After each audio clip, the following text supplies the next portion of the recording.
So we had a really interesting idea that was brought to us by one of the level designers when we were going through the original iterations of FEMA, and he wanted us to kind of have this puzzle through dialogue. We had this plan that even though this facility had been used by FEMA and the FEMA officials were all pulled out and the spec ops were there were still two FEMA officials who would be present there while the spec ops were there, and they would not be enemies. They would be civilians who would be like neutrals. Neutral characters. And we wanted to create this setup where if you stumbled upon these guys, if you played your cards right, you could convince them that you were one of the spec ops, and in doing so, you would be able to get the code for a secret barrack area and get this stuff. And so we had built this entire complex puzzle through dialogue that you could bluff your way through, do all this stuff.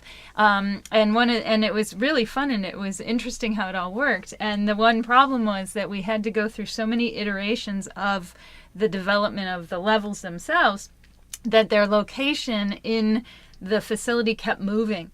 And they ended up being put into a location where it wasn't anymore kind of like a pinhole that you could only come in from one direction. You could actually come from several directions because of the layout. So we kind of lost that forced encounter.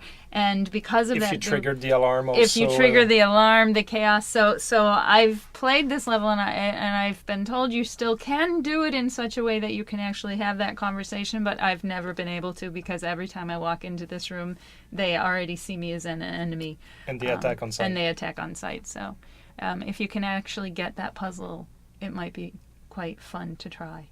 Those are hardcore civilians, man.